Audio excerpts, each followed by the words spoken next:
today I will be presenting our project proposal entitled SmartNet Monitoring System. So we all know that most of the fishermen, especially katong mga small fishermen, because di sila usually or most of the time di sila kayo ka-identify kung ang ilahang net ba is puno na or dili, and so they usually like do a game, like let's just use a word game, because they always guess kung puno na ba or wala ang ilahang mga fish net. And so this leads to two major problems. First is pag bira nila dili puno or like katunga ara, and so they are wasting their time. Next is nga kung sobraan po daw kapuno ang ilahang net, pwede siya makalead, or usually it leads to the net kana magisi siya. And so we are creating this project proposal to solve, or by turning the traditional net into a smart net using a low cost signal monitoring, so that fishermen can navigate kung ang ilahang abang mga net is puno na or wala. So how does this system work? We break it down into three simple steps. First is we attach a sensor on every key points on the net frame or the mesh para ma-identify niya or para makabalo ta nga nanay tension or vibration nga nahitabo sa ilalom. And so next is the signal change. So pag ma-enter ang mga fish dito sa fish net, maka-identify or like ma-identify niya kung napuno na ba, because of course ma-change man ang weight ana sa net. So pag mapuno na siya, mo-send na siya og signal dito or notification dito sa unit nga mo pong ibutang sa both. And so pag kani siya signal mahitabo ni siya, so pag na siya sound or light dito na may balaan sa mga fishermen nga napuno na ang ilaha nga net. So next is the benefits of this system of ours to the fishermen. So first, it prevents damaged net, because as what I have mentioned earlier, yung sige sila bera then balik then bera balik, through this di na sila magkinahanglan pang sige og bera balik, which then leads to a damaged net.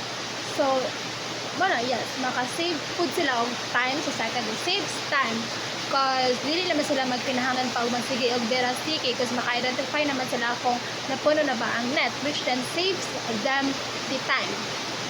Next, it saves them fuel, because kanang some fishermen kay dili naman kanang masige og adto dito sa dagat then mangisda. Some of them kanang magbutang gani og fish net dito sa dagat, then pagbalikan na nila kung napuno na ba or wala. So next is it saves fuel because of this. Dila sila magkanalan pa magsige make an unnecessary trips, because makabalo naman sila na namay mo sa nilang notification kung napuno na ba or wala ang ilaha na net. Next is it increases daily income, because through this system, guaranteed pools mean more fish is caught in a single day. So makabalo naman sila. So example, masige na sila og bira, and every bira nila kay puno ang ilahang net, which then leads to a more income. Next is, who are we really helping? Kung kisa dyan mga tabangan din eh. Well, it is the small fishermen or the small people that uses net in catching kanang mga goods dito sa ocean. So we are 100% focused on the small scale fishermen and any other people that usually use or that uses net for their livelihood. So through this, we can empower every fisherman and helping them save money, protect their materials in fishing, and bringing an income, which a better income for their families. because although these things already existed, it is not really for the small fishermen, because ang kani nga mga things kay na naman siya sa mga commercial boats.